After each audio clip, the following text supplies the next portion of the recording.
নমস্কার, প্রথমেই দেখে নিন আজকের সংবাদ শিরোনাম। তৃণমূলে ফের ভাঙন, স্পিকারকে চিঠি দিয়ে বড় সিদ্ধান্ত জানালেন 20 জন বিক্ষুব্ধ সাংসদ। চিন্তা শেষ, ডিএ নিয়ে বড় ঘোষণা মুখ্যমন্ত্রীর, চমক 22 তারিখে। একটি পরিবারের জন্য একটাই নাকি আলাদা ফর্ম? অন্নপূর্ণা যোজনা নিয়ে বড় বার্তা অগ্নিমিত্রার। দুর্নীতির শুরু মমতার ছবি বিক্রি থেকেই, ইস্তফা দিয়েই বোমা ফাটালেন সুখেন্দুশেখর। বাংলাতেও এবার আয়ুষ্মান ভারত, এই প্রকল্পে কি সুবিধা মিলবে, কতজন পাবেন?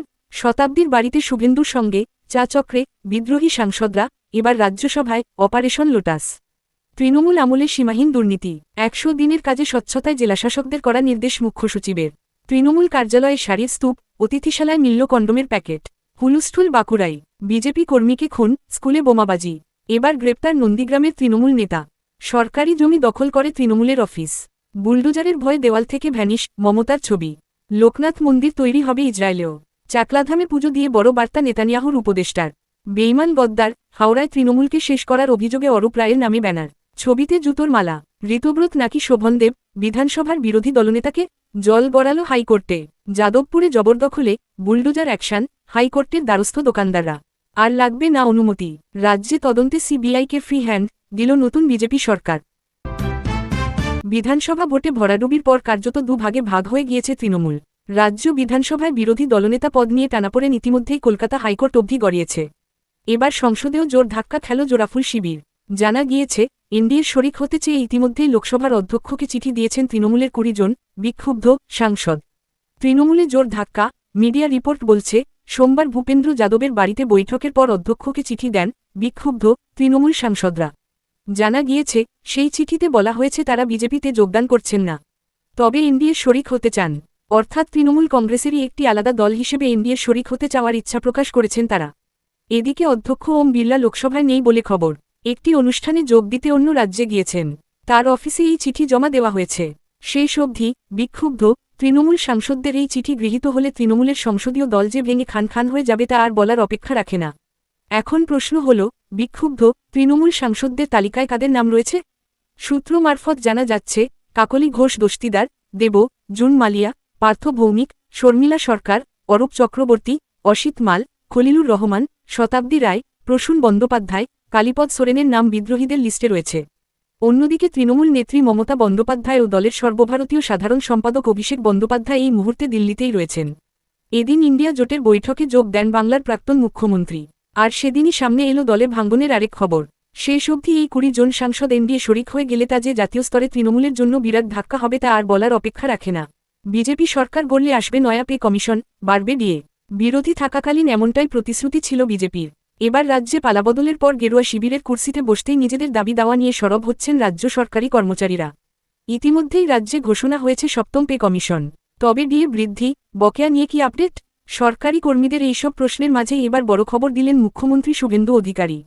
গত সপ্তাহে রাজ্যের নবনির্বাচন মুখ্যমন্ত্রী শুভেন্দু অধিকারীর সঙ্গে সরকারি কর্মচারী সংগঠনগুলির বৈঠক হয়। বৈঠকে সরকারি কর্মীদের মুখ্যমন্ত্রীর আশ্বাস ছিল, 6ষ্ঠ বেতন কমিশনের ভিত্তিতে থাকা বকেয়া ডিএ নিয়ে 22 জুন পেশ হতে চলা রাজ্য বাজেটে সুখবর আসবে। বর্তমানে সকলে বাজেটের দিকে চেয়ে রয়েছেন। এরই মধ্যে রবিবার মুখ্যমন্ত্রী শুভেন্দু অধিকারী বলেন, আমাদের কর্মচারীদের 7ম পে কমিশনের কমিটি গঠন করা হয়েছে। বকেয়া আমরা আসার পর প্রায় 3 লক্ষ কর্মচারী ও পেনশনার তাদের বকেয়া ছিল, তাদেরকে আমরা 16-19 ক্লিয়ারও করেছি, বাকিটাও পর্যায়ক্রমে আমরা করছি। ডিএ সহ অন্যান্য বিষয় 22 জুন আমাদের বাজেটে থাকবে। সরকারি কর্মীদের উদ্দেশ্যে মুখ্যমন্ত্রীর বার্তা, এবার কর্মচারী, শিক্ষকদের বড় অংশ তারা স্বচ্ছ নির্বাচনের ক্ষেত্রে, গণতন্ত্র রক্ষা করার ক্ষেত্রে এগিয়ে এসেছে, আমরা তাদেরও আইনসম্মত স্বার্থ রক্ষা করার ক্ষেত্রে প্রচেষ্টায় রয়েছি। মুখ্যমন্ত্রীর এই ঘোষণার পর খুশিতে ভাসছেন সরকারি কর্মীরা। তাদের আশা, রাজ্য বাজেট তাদের জন্য সুখবর বয়ে নিয়ে আসবে। রাজ্যে ইতিমধ্যেই 7ম পে কমিশনের ঘোষণা হয়েছে। সরকারি কর্মচারী সংগঠনগুলির সঙ্গে হওয়া বৈঠক থেকে মুখ্যমন্ত্রী জানিয়েছেন 7ম বেতন কমিশন গঠন করে তার সুপারিশ আগামী বছরের জানুয়ারি থেকে দেওয়া হবে। এবার জল্পনা মহার্ঘ ভাতা নিয়ে। তাহলে কি কেন্দ্রীয় হারে ডিএ মিলবে? সম্পূর্ণ বকেয়া ডিএ কবে? নজরে 22 জুন। অন্নপূর্ণা যোজনা নিয়ে এখন আলোচনা সর্বত্র। বিগত তৃণমূল সরকারের থেকে দ্বিগুণ বেশি টাকা দিচ্ছে বিজেপি সরকার।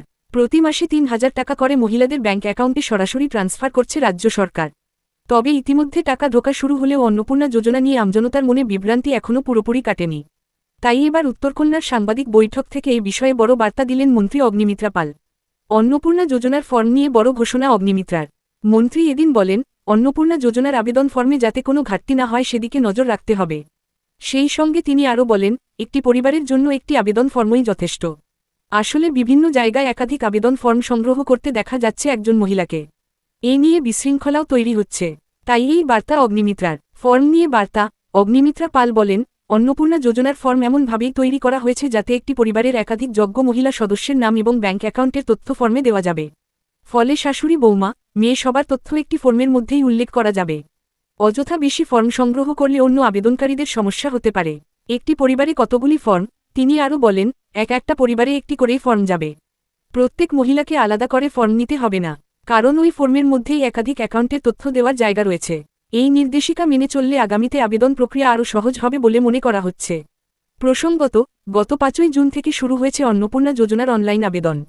https://socialregistry.wb.gov.in/ এই পোর্টালে আবেদন করতে হচ্ছে। আবেদনের ফর্মে বেশ কিছু তথ্য দিতে হবে। এর মধ্যে রয়েছে আবেদনকারীর নাম, আধার নম্বর, বয়স, ঠিকানা, জেলা, ব্লক বা পুরসভা, পরিবারের সদস্য তথ্য এবং মোবাইল নম্বর।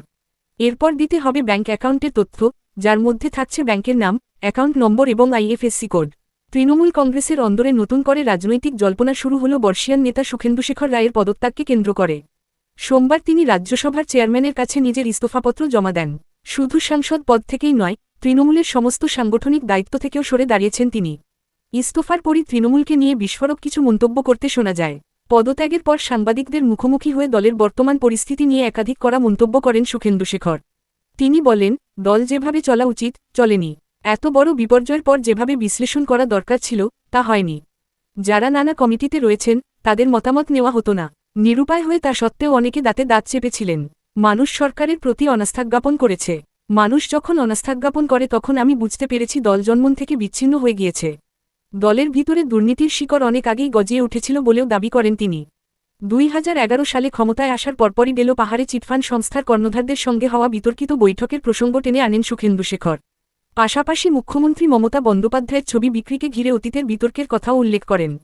তার বক্তব্য, ছবি 10 থেকে 15 লক্ষ টাকায় বিক্রি হয়েছে। কেউ কেউ তাকে লিওনার্দো দা ভিঞ্চির সঙ্গে তুলনা করছেন। ছবি কিনছেন চিটফান্ডের মালিকরা।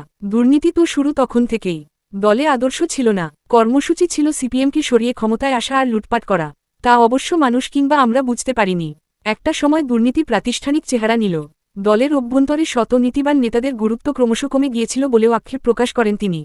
সুখেন্দুশেখরের কথায়, নির্দিষ্ট কিছু লোক সারাক্ষণ নেতৃত্বের পাশে ঘোরাফেরা করছে। জনবিচ্ছিন্ন মানুষ যাদের অতীত নেই কোনো, তাদের সঙ্গে নিয়ে ঘুরলে হয়তো কিছু রোজগার হতে পারে, কিন্তু রাজনীতি নয়। দলের প্রশাসক যখন মানুষের ভাষা বুঝতে অক্ষম হয়, তখন নেতা এবং দলের পতন অনিবার্য। আরজি কর মেডিকেল কলেজের তরুণী চিকিৎসকের ধর্ষণ ও খুনের ঘটনাও তার বক্তব্যে উঠে আসে। অতীতেও এই ইস্যুতে সরব হওয়া সুখেন্দুশেখর বলেন, আরজি কর নিয়ে আমি আগেও প্রকাশ্যে মুখ খুলেছি, ধর্ণা দিয়েছি। আমার অপরাধ বলেছিলাম আরজি কর এবং পুলিশ আধিকারিকের বিরুদ্ধে তদন্ত হোক। তাদের নিরাপত্তা দেওয়া হলো। যারা অভিযুক্ত তাদের নিরাপত্তা দেওয়া হয়েছে। এইসব দেখে শুনে তখন থেকেই সিদ্ধান্ত নিয়েছিলাম। প্রত্যেকে সঠিক সময়ের অপেক্ষা করে। আমিও তাই করেছি। আমি জানতাম এটা ঘটবে। আরজি করের জনবিস্ফোরণ দেখেই বুঝেছিলাম, এটা হবে। 24 সালে দারুণ ফলের 4-5 মাস পর যেভাবে মানুষ পথে নামলেন, তা থেকেই বুঝেছিলাম এটা হবে। সুখেন্দুশেখরের এই পদত্যাগ এবং পরবর্তী বিস্ফোরক মন্তব্য রাজনৈতিক মহলে নতুন বিতর্কের জন্ম দিয়েছে। তবে ভবিষ্যতে তিনি সম্পূর্ণভাবে রাজনীতি থেকে নিজেকে সরিয়ে নেবেন, নাকি অন্য কোনো ভূমিকায় সক্রিয় থাকবেন, সে বিষয়ে এখনও ধোঁয়াশা বজায় রয়েছে। একের পর এক প্রতিশ্রুতি পূরণ করে চলেছে বিজেপি সরকার।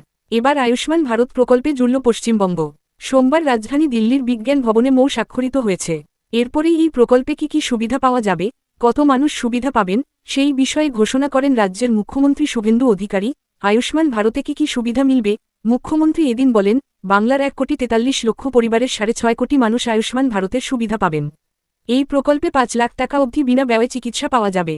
আদতে পশ্চিমবঙ্গের বাসিন্দা, অথচ কর্মসূত্রে ভিনরাজ্যে থাকেন, তারাও এই প্রকল্পের সুবিধা পাবেন বলে জানিয়েছেন তিনি। শুভেন্দু বলেন, এই স্কিমের আওতায় থাকা প্রায় 6.5 কোটি মানুষ 5 লাখ টাকা পর্যন্ত বিনা ব্যয়ে চিকিৎসা পাবেন। প্রথম দিন থেকেই পুরনো রোগের কভারেজ পাওয়া যাবে। এর আওতায় রয়েছে বাংলাসহ গোটা দেশের প্রায় 36,000 সরকারি এবং বেসরকারি হাসপাতাল। এদিন দিল্লির বিজ্ঞান ভবনে উপস্থিত ছিলেন রাজ্যের মুখ্য সচিব মনোজ আগরওয়ালও। তিনি বলেন, রাজ্যে প্রায় 40,70,000 মানুষ রয়েছেন। তাদের জন্য বিশেষ প্যাকেজ আছে। 2018 সালে আয়ুষ্মান ভারত প্রকল্পের সূচনা করেছিল কেন্দ্রীয় সরকার। ইতিমধ্যেই দেশের একাধিক রাজ্যে এই স্কিম চালু হয়েছে। তবে এতদিন বাংলার মানুষ এই প্রকল্পের সুবিধা থেকে বঞ্চিত ছিল। ২৬-এর বিধানসভা ভোটের আগে বিজেপি জানিয়েছিল রাজ্যে ক্ষমতা এলে বাংলাকেও কেন্দ্রের আয়ুষ্মান ভারত প্রকল্পের অধীন নিয়ে আসা হবে। সরকার গঠনের ১ মাসের মধ্যে সেই কথা রাখল শুভেন্দু অধিকারীর সরকার। এবার থেকে বাংলার মানুষও আয়ুষ্মান ভারত প্রকল্পের সব সুযোগ সুবিধা পাবেন। এর ফলে বাংলার স্বাস্থ্যক্ষেত্রে এক নতুন অধ্যায়ের সূচনা হয়ে গেল বলে মনে করছেন অনেকে। সোমবার সকাল থেকে রাজধানীতে একেবারে টানটান উত্তেজনা। দফায় দফায় বৈঠক, স্পিকার ওম বিড়লাকে চিঠি বিদ্রোহী তৃণমূল বিধায়কদের। ভেঙে চুরমার তৃণমূল, তাও আবার কিনা যখন খোদ সুপ্রিমো মমতা বন্দ্যোপাধ্যায় রয়েছেন দিল্লিতে। কিন্তু এখানেই শেষ নয়, দিনের শেষে ফের একপ্রস্থ বৈঠকে বিদ্রোহী বিধায়করা। এবার বীরভূমের ৪বারের সাংসদ শতাব্দী রায়ের দিল্লির বাসভবনে, যেখানে উপস্থিত খোদ শুভেন্দু অধিকারী। আর এই বৈঠক ঘিরেই তৈরি হয়েছে নানা জল্পনা। এবার লোকসভার কায়দায় রাজ্যসভাতেও অপারেশন লোটাস। তবে সেই জল্পনা উড়িয়ে দিয়ে বিদ্রোহী সাংসদের দাবি, এটাই শুধুই শান্ত আড্ডা তথা চা চক্র। তবে সূত্রের খবর, এদিন সকালে কেন্দ্রীয় মন্ত্রী ভূপেন্দ্র যাদবের বাড়িতে শতাব্দী রায়, আবু তাহের, খলিলুর রহমান, অসিত মাল বিক্ষুব্ধদের দলে যোগ দিলেও নিজেদের কিছু সমস্যার কথা বলেন। তারপরেই বিকেলে দিল্লির বাড়িতে শান্ত চা চক্রের আয়োজন করেন সাংসদ শতাব্দী রায়। তাদের সমস্যার সমাধান করতে সাংসদের বাড়িতে হাজির হন মুখ্যমন্ত্রী শুভেন্দু অধিকারী। সেখানেই এক এক করে আসতে থাকেন কাকলি ঘোষ দস্তিদার, অসিত মাল, প্রসূন বন্দ্যোপাধ্যায়, বাপি হালদার, জুন মালিয়া, জগদীশ বাসুনিয়া, কালীপদ সোরেন, অরূপ চক্রবর্তী সহ একের পর এক বিদ্রোহী সাংসদ। ওই বৈঠকে সমস্যা সমাধানের পাশাপাশি আরও বেশ কিছু বিষয় নিয়ে আলোচনা হতে পারে বলে খবর। লোকসভার পর এবার টার্গেট রাজ্যসভা, সেখানেও একই নকশায় ভাঙন ধরাতে পারে বিজেপি। চা চক্রের ফাঁকে তা নিয়েও এদিন আলোচনা হতে পারে বলে খবর। বলে রাখা প্রয়োজন, এদিন সকালেই বিজেপি নেতা ভূপেন্দ্র যাদবের সঙ্গে দীর্ঘ বৈঠক করেন বিদ্রোহী সাংসদরা। এরপরেই স্পিকার ওম বিড়লার কাছে চিঠি দেন তারা।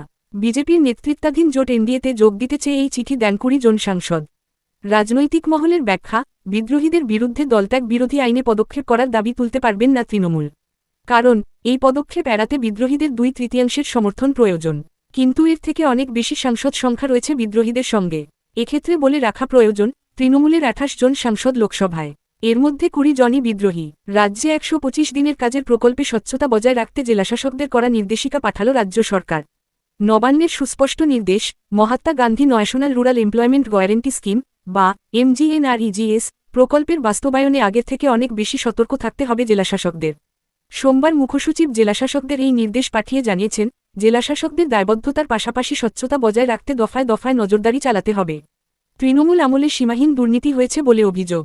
মুখ্যমন্ত্রী আগেই জানিয়েছিলেন, মুর্শিদাবাদ এবং দক্ষিণ ২৪ পরগনা বাদে কেন্দ্রীয় সরকারের নয়া নামকরণ অনুযায়ী ভিবিরামজি প্রকল্প শুরু হবে জুনের প্রথম সপ্তাহ থেকেই। সেই মতো এদিন মুখ্যসচিব জেলাশাসকদের জানিয়েছেন, এ বিষয়ে কেন্দ্রীয় সরকারের যে আইন রয়েছে তা পুরোপুরি মেনে চলতে হবে। কঠোরভাবে মানতে হবে আর্থিক গাইডলাইনও। এর আগে এই প্রকল্প ঘিরে বারবার উঠেছে দুর্নীতির অভিযোগ। ফের যাতে তার পুনরাবৃত্তি না হয়, সেজন্য আগে থেকেই প্রশাসন সতর্ক থাকতে চাইছে বলে মনে করছে আমলামহল। এদিন তাই নির্দেশিকায় মুখ্যসচিব জেলাশাসকদের বলেছেন, আগের অভিজ্ঞতা অনুযায়ী ভুল পরিকল্পনা, নজরদারির বাইরে বেশ কাজের অনুমোদন দেওয়া, বেঠিক বাস্তবায়ন, সঠিকভাবে তথ্য যাচাই না করা, বিভিন্ন বিধি অমান্য করা, কাজ শেষ করতে দেরি, MIS আপডেটে বিলম্ব, কাজের যথেষ্ট পরিদর্শন না করা, দুর্বল সামাজিক সমীক্ষা এবং পর্যাপ্ত তথ্য না রাখা এই প্রকল্পটিকে সঠিকভাবে বাস্তবায়িত হয়নি। একই সঙ্গে জেলাশাসকদের জানানো হয়েছে, এই প্রকল্পের মূল লক্ষ্য হল উৎপাদনশীল এবং স্থিতিশীল সামাজিক সম্পদ তৈরি করা, যেখানে প্রাকৃতিক সম্পদের সঠিক ব্যবহার, জল সংরক্ষণ, খরা প্রতিরোধ, বন্যা রক্ষা, সেচ ব্যবস্থার উপর বিশেষ গুরুত্ব দেওয়া। তাই এক্ষেত্রে অত্যন্ত সজাগভাবে প্রকল্পের কাজ নির্বাচন করতে হবে জেলাশাসকদের। বাস্তবায়নের প্রতিটি পর্যায়ে নির্ধারিত সরকারি ডিজিটাল ব্যবস্থার মাধ্যমে যাচাইযোগ্য ডিজিটাল নথি তৈরি করতে হবে। স্বচ্ছতা বজায় রাখার পাশাপাশি কোনোভাবেই যেন সরকারি অর্থের অপব্যয় না হয়, তার জন্য কড়া নজর রাখার নির্দেশ দিয়েছেন মুখ্যসচিব। এর অন্যথা হলে সংশ্লিষ্ট আধিকারিক ও কর্মীদের বিরুদ্ধে যথাযথ ব্যবস্থা গ্রহণ করা হবে। পাশাপাশি প্রকল্প শুরুর আগে প্রতিটি জেলা ধরে ধরে 2.56 কোটি জব কার্ডধারীর ডাটাবেস খতিয়ে দেখতে হবে, যাতে অযোগ্য কেউ এই তালিকায় না ঢুকে পড়ে। সেক্ষেত্রে প্রত্যেকের যাচাই করে নিশ্চিত হতে হবে। নির্দেশিকা অনুযায়ী আধার ভিত্তিক পেমেন্ট সিস্টেম ABPS এর মাধ্যমে মজুরি প্রদান করা হবে। জানানো হয়েছে, আইন অনুযায়ী প্রকল্পের প্রোগ্রাম অফিসার হিসেবে ব্লক উন্নয়ন আধিকারিক বা BDO যথাযথ পরিকল্পনা ও বাস্তবায়ন করবেন। তাকে অভিযোগের নিষ্পত্তি এবং নথি সংরক্ষণ নিশ্চিত করতে হবে। এজন্য তিনি নিয়মিত কাজ পরিদর্শন এবং সময়মতো সংশোধনের ব্যবস্থা করবেন। দুপুরের রোদ তখন চড়া। দীর্ঘদিনের তালাবন্দি তৃণমূলের বাঁকুড়া ইন্দাস ব্লক কার্যালয়ের সামনে জটলা বেঁধেছিলেন স্থানীয় বাসিন্দারা। কারো চোখে কৌতূহল, কারো মুখে ক্ষোভ। এর মধ্যেই কয়েকজন তৃণমূল কার্যালয়ের তালা ভেঙে ফেলেন। দরজা খুলতেই বাইরে ছড়িয়ে পড়ে দীর্ঘদিন বন্ধ ঘরে জমে থাকা স্যাঁতস্যাঁতে গন্ধ। আর তারপরেই একের পর এক ঘর থেকে সামনে আসে এমন কিছু দৃশ্য, যা ঘিরে মুহূর্তে শোরগোল পড়ে যায় গোটা এলাকায়। প্রথমে নজরে আসে ঘরের এক কোণে স্তূপ করে রাখা একাধিক বস্তা। ধুলো জমে থাকা সেই বস্তাগুলি খুলতেই বেরিয়ে আসে নতুন শাড়ির প্যাকেট। উপস্থিত জনতার মধ্যে শুরু হয়ে যায় চাপা গুঞ্জন। কেউ মোবাইলের ক্যামেরা অন করে ভিডিও করতে শুরু করেন, কেউ আবার বিস্ময়ে তাকিয়ে থাকেন। এরপর কার্যালয়ের ভিতরে থাকা অতিথিশালা অংশে ঢুকতেই আরও চাঞ্চল্যকর দাবি সামনে আসে। একটি কক্ষ থেকে উদ্ধার হয় বলে দাবি করা হয় বিপুল পরিমাণ কন্ডোমের প্যাকেট। খবর ছড়াতে সময় লাগেনি, কয়েক মিনিটের মধ্যেই কার্যালয়ের বারান্দা, উঠোন এবং সংলগ্ন রাস্তা কৌতূহলী মানুষের ভিড়ে ভরে যায়। প্রত্যক্ষদর্শীদের দাবি, যে ঘরগুলি এতদিন বন্ধ ছিল, সেখানে ছড়িয়ে ছিটিয়ে ছিল বিভিন্ন সামগ্রী। কেউ কেউ ঘরের ভিতরে উকি দিয়ে ছবি তুলছিলেন, আবার কেউ উদ্ধার হওয়া সামগ্রী গুনে দেখার চেষ্টা করছিলেন। চারদিকে তখন একটাই প্রশ্ন, একটি রাজনৈতিক দলের ব্লক কার্যালয়ে এত শাড়ি কেন? অতিথিশালায় ওই সামগ্রী বা এল কীভাবে? স্থানীয়দের একাংশের অভিযোগ, ভোটের ফল প্রকাশের পর থেকেই কার্যালয়টি কার্যত পরিত্যক্ত অবস্থায় পড়েছিল। দীর্ঘদিন দরজা বন্ধ থাকায় ভিতরে কি রয়েছে, তা নিয়ে এলাকায় নানা জল্পনা চলছিল। সোমবার সেই জল্পনাই যেন আচমকা বাস্তবের রূপ নেয়। ঘটনার পর স্থানীয় বাসিন্দারা তৃণমূলের ব্লক নেতৃত্বের বিরুদ্ধে তীব্র বিক্ষোভ দেখাতে শুরু করে। তাদের দাবি, গোটা ঘটনার নিরপেক্ষ তদন্ত হোক। ইন্দাস ব্লক তৃণমূল কংগ্রেসের সভাপতি শেখ হামিদ সহ সংশ্লিষ্ট নেতৃত্বের ভূমিকা খতিয়ে দেখারও দাবি উঠেছে। ইন্দাসের রাজনীতিতে পরিচিত মুখ শেখ হামিদ। ছাত্র রাজনীতি থেকে উঠে আসা হামিদকে একসময় মুকুল রায়ের ঘনিষ্ঠ বলেও রাজনৈতিক মহলে পরিচিতি ছিল। ফলে তার নেতৃত্বাধীন ব্লক কার্যালয়কে ঘিরে ওঠা এই বিতর্ক জেলা রাজনীতিতেও নতুন করে আলোচনার জন্ম দিয়েছে। যদিও সমস্ত অভিযোগ উড়িয়ে দিয়েছে তৃণমূল, স্থানীয় নেতৃত্বের দাবি, বিষয়টি রাজনৈতিক উদ্দেশ্য প্রণোদিত। তাদের বক্তব্য, তালা ভেঙে কার্যালয়ে ঢোকার পর নানা দাবি করা হচ্ছে, কিন্তু তার সত্যতা এখনও জানা যায়নি। গ্রেপ্তার আর এক তৃণমূল নেতা। এবার নন্দীগ্রামের কালীচরণপুরের তৃণমূল নেতা আব্দুল আলিম আলরাজিকে গ্রেপ্তার করল পুলিশ। তার বিরুদ্ধে একাধিক জামিন অযোগ্য ধারায় মামলা রয়েছে। বিজেপি নেতা খুন, স্কুলে বোমবাজি সহ একাধিক অভিযোগ রয়েছে তার বিরুদ্ধে। এতদিন তিনি পুলিশের খাতায় পলাতক ছিলেন। অবশেষে তাকে গ্রেপ্তার করা হয়েছে। 2024 সালের লোকসভা নির্বাচনের আগে নন্দীগ্রামের সোনাচূড়া গ্রাম পঞ্চায়েত এলাকার মনসা বাজারে বিজেপি কর্মী রথিবালা আরি হত্যাকাণ্ডে নাম জড়িয়েছিল এই তৃণমূল নেতার। এছাড়াও 2022 সালে নন্দীগ্রামের কাঞ্চননগর হাইস্কুলে বোমাবাজির ঘটনা এনআইএ মামলাতেও নাম রয়েছে আব্দুল আলিম আলরাজির। এর পাশাপাশি বিরোধী দলের নেতা কর্মীদের মারধর সহ একাধিক মামলায় নাম রয়েছে এই তৃণমূল নেতার।